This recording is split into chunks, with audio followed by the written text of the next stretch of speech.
Thank you so much for joining us for CBN NewsWatch. I'm Ephraim Graham. Thanksgiving is over and holiday season is in full swing. This is supposed to be a joyful time of year, but many struggle with depression around this time. Lori Johnson shows us what to do about the holiday blues before they get worse. Like millions of Americans, Karen McGrath dreads the holidays. Leading up to it, you just think it's going to be too painful. You can't handle it. Her son Chandon died 3 years ago in a diving accident, and both of her parents died a short time after that. Then came a divorce, which means her kids will spend much of the holidays with their dad. There's a hole, there's an emptiness, there's a longing that you want to be with them instead of being left here. And it's not just the absence of family that contributes to the holiday blues. These holiday times, a lot of times, are tense, and there's a lot of angst regarding family members. If your family has been problematic all year long, most likely when they show up at your house, things are going to be problematic. In addition to relationship problems, another source of sadness during the holidays is the belief that happiness is based on how much money we spend. And this year, there may be lots of folks who are feeling inadequate. Here are some ways to help beat the holiday blues. Plan ahead. Make a budget for gifts, travel, food, and donations. Schedule tasks like holiday baking and shopping so they're less stressful. Reach out, because focusing on someone else tends to lift your spirit and theirs. Churches, hospitals, and nursing homes all need volunteers this time of year. And bury the hatchet. Even though that person is difficult and maybe even mean at times, you be the person of Christ to that person. You exercise grace, you exercise forgiveness, you give them the benefit of the doubt, and you do what Jesus said. You bless those who curse you, you love your enemies, you act like Jesus to that person, and you would be surprised at how far that can go in the long run. Arrange get-togethers well in advance so you won't be caught alone. Isolation can lead to depression. If you can't be around loved ones, find new ways to celebrate together, such as sharing pictures, emails, or videos. And don't forget to exercise. People who think exercise only benefits the body are really only seeing half the picture. The truth is, exercise is a powerful mood booster, a natural way to feel happy. That's because during exercise, the body releases endorphins, neurotransmitters that have euphoric and pain-relieving properties similar to morphine. If there's a day I'm having a bad day, I'm stressed out, I'm tired, sometimes working out reverses all of that. So I come into the gym, I forget about my problems, I concentrate on what I'm actually doing physically, and it helps me mentally. Unfortunately, exercise is one of the first things skipped during the holidays. Some gyms offer incentives to keep members moving during the holidays. The YMCA is giving shirts to each member who works out at least 3 times a week. And the social interaction is an added bonus. When somebody knows your name, it just feels good. It feels good to see somebody that you know, and with the small groups and small communities that we form here, people really have that sense of community. Eat healthy, because overindulgence leads to feelings of guilt. Get plenty of rest so you're strong enough to meet the emotional demands while you're awake, and make time to pray daily. Talking to God, slowing yourself down, allowing for quiet time, giving your mind a chance to rest in the Lord and really focus on who God is and what He says about you. I mean, how else could I do it if I didn't have God? There's no way. I'd be in a mental hospital. So by taking spiritual and practical steps, you can enjoy good emotional health throughout the holidays. Lori Johnson, CBN News. Still ahead, a modern-day wedding on an historical site at the foundation of an 18th century church. Discover the rich history behind Whole Green Church and its first pastor after this.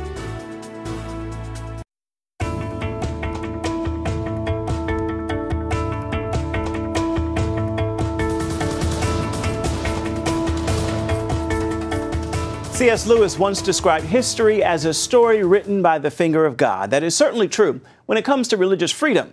Wendy Griffith brings us this look at the life of one Christian leader and one church in American history. Kara Schmidt and Vince Oliveri are getting married on a perfect June day in a most unusual place. Under this striking structure is the foundation of an 18th century church with an astonishing history. For over 45 years, the only clue of its existence was this marker. Then, in 1975, it caught the attention of a local Presbyterian minister. I began to read and find how significant a place it was. And the thought that came to my mind, your task is to shine the light on the man I really want to honor. That man is Samuel Davies, the first minister at Pole Green Church and a key figure in the religious movement known as the First Great Awakening. We see it in almost every colony. We see Great Awakening evangelists, we see revivals, we see these massive meetings, large-scale conversions. It really changes the face of America. But there was plenty of resistance. Before the American Revolution, British law required membership in the Church of England. Failure to comply could result in fines and even imprisonment. In 1689, the British Parliament passed the Act of Toleration, allowing some Protestant denominations limited freedom. Samuel Davies became the first so-called dissenter licensed in Virginia. Despite frequent bouts with tuberculosis, he was asked to lead 4 meeting houses in Hanover and Henrico counties, with Pole Green as his base. Being fully convinced that Hanover stood in greater need of a minister than any place I knew, I accepted of their call to settle there. This is Samuel Davies' Bible, where centuries of family events are recorded, including his wedding to Sarah Kirkpatrick in October 1746. Less than a year later, he wrote this: separated from her by death and bereaved of an abortive son. Because of that tragedy and because of his own sickness, he really thought that his life would be short. It motivated him. I mean, he really thought, well, if I only have so much time on earth to work for the Lord, I've got to make that count. From the beginning, Davies drew large crowds, including slaves. Never have I been so much struck with the appearance of an assembly as when I have glanced my eyes to so many black countenances, whom their masters generally neglect, as though immortality was not the privilege of their souls, nor the religion of Jesus their concern. Not everyone in Hanover County was pleased with Davies' ministry, especially at this Anglican church, led by the Reverend Patrick Henry, uncle of the famous patriot with the same name. If you were the Anglican minister, and that was the official religion of the colony, if you see the explosive growth of Baptist and Presbyterian churches, it in many ways is a threat. Reverend Henry fought back with a series of letters to authorities in the Church of England. I think it my duty to acquaint you with this man's behavior. I need not inform you of the present distracted condition of my parish, nor of the future disturbances I justly apprehend. His nephew, the younger Patrick Henry, was 11 when Davies arrived. He attended Pole Green regularly with his mother, later attributing his own success as an orator to Davies' example. On July 1st, 1759, after 11 years in Hanover County, Samuel Davies delivered his final sermon at Pole Green. More than 5,000 people attended. 100 years later, Pole Green Church still thrived, as shown in these drawings by a Union soldier in 1862, the only images of the church that survive. On June 1st, 1864, Union forces tried to break through Confederate lines near the Totopotomoy Creek. Pole Green Church, caught in the crossfire, burned to the ground. This is the original 4 acres we started with right here.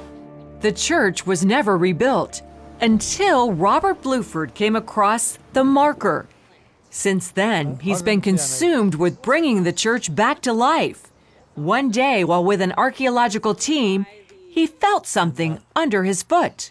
Scraped the dirt aside, and there was this brick, whole, complete brick. And within an hour, we uncovered the complete footing of this You're kidding. This building. This is the first house to come down. Renowned architect Carlton Abbott also caught the vision. He urged Bluford to purchase adjoining land, removing houses to restore the area to the way it was in the 1700s. Then came the question of rebuilding the church. We thought about doing an image or a ghost structure, if you will. And I think what this church does is bring a simpler feel for how you can approach your religion. Today, the site includes history lessons on Samuel Davies and the path to religious freedom in America.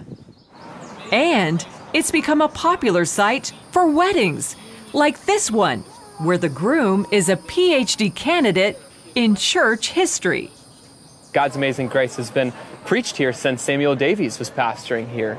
I'm thinking about that actually even during the ceremony and as we were picking the place has just been really kind of profound. A good foundation, indeed. Wendy Griffith, CBN News, Hanover County, Virginia. Up next, he had a good corporate job and threw it all away to be a soup man. Hear his incredible story when we come back. Jesus commands his disciples to feed my sheep. A Dallas, Texas man takes that passage literally and in doing so has made a name for himself among the city's homeless. As Caitlin Burke shows us, David Timothy is known simply as the Soup Man. 365 days a year, rain or shine, hot or cold, you can find David Timothy right here feeding the homeless in Dallas. As a child, I grew up in a household where food was scarce. I was never homeless, but experienced hunger firsthand on a regular basis, going to bed many nights with a stomach that was not full. So that experience, it always stuck with me. In 2003, Timothy quit his job as a pension consultant to start the Soupmobile. We had nothing. We started with zero. We didn't have any money. We didn't have any donors. We didn't have any church support. We had nothing. We just started because of 3 words: feed my sheep. That first year, Timothy and his volunteers served 5,000 meals. Now they serve more than 200,000. While the food is important and very welcome, the folks at the Soupmobile see it more as a doorway into the lives of the homeless community. We want to feed them every day because they need to be fed, but we want them to get out of homelessness. That's our ultimate goal. We'd love to be out of business someday. We'd love them to get their own homes, get their own jobs, where they can be members of the community that are productive. Timothy works to build a personal relationship with each person he meets. Then, with the help of Jesus Christ, he says he's able to start helping them turn their lives around. David believed in me. The Soup Man believed in me, and he gave me a chance at the Soupmobile. When friends sent Katrina to the Soupmobile, she told us she had no chances left. A drug addict for most of her life, she'd been in and out of jail. Katrina had attempted to make a change before, but nothing had worked. We were giving her a second chance, for sure, but the odds of her succeeding with us, based on her previous history, were pretty slim. But the beauty of that is that Christ, he doesn't go by the odds. Katrina started out at the Soupmobile thrift store. After 6 months, she was promoted to assistant manager and trusted with the store keys. She's now been the thrift store's manager for 4 years. Katrina says experiencing the love of Christ made all the difference for her, so she works to pass it on. There's a lot of homeless people out there, and when I'm able to give them a clean shirt, they're so grateful for that clean shirt or a clean pair of pants, or, you know, there's not a lot of food over at the thrift store. It's closed, but if I have food, I have to feed them too. The thrift store isn't the only extension of the Soupmobile. Timothy also started what he calls the home church for the homeless in Dallas. In addition to giving the homeless a place to worship, the church offers services like job placement, counseling, housing guidance, and clothing assistance. But we truly believe that these are good, decent people. They're down on their luck, that's for sure, but nonetheless, they're good, decent people. And what they really need is a hand up. We don't give out handouts at the Soupmobile. Despite the success and expansion, Timothy remains humble. Walking into his office, one of the first things you notice is his chair. He says many people have offered to buy him a new one, but it serves an important purpose. It reminds me that I'm not so hot. It reminds me that it's not me that's making this all happen. It reminds me that Christ is the one that makes it all happen. Caitlin Burke, CBN News, Dallas, Texas. It is never about us. It is all about Him. Stay with us. There's much more of CBN NewsWatch straight ahead.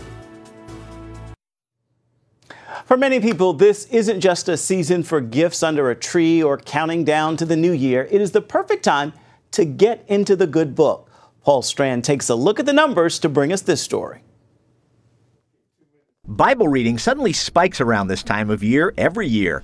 It doesn't surprise Bobby Grunwald, the pastor behind the popular YouVersion app, where many go these days for the Word of God. It's really natural at Christmas time and New Year's for people to begin to think about God, sometimes for the very first time. All over the world, no matter what translation they're using, more people during this holiday season are picking up the Bible or listening to an audio version of it than during any other time of the year. The folks here at Wycliffe Bible Translators are certainly aware of that as they go about their business of helping to translate the Word into the thousands of native languages that still don't have their own version of the Bible yet. If your audience can think of a world where there is no Bible, and all of a sudden you have that good news. I mean, here we are at Christmas time, we're talking about the Prince of Peace, and it's all about reconciliation and hope, and you've never heard that story in your mother tongue before.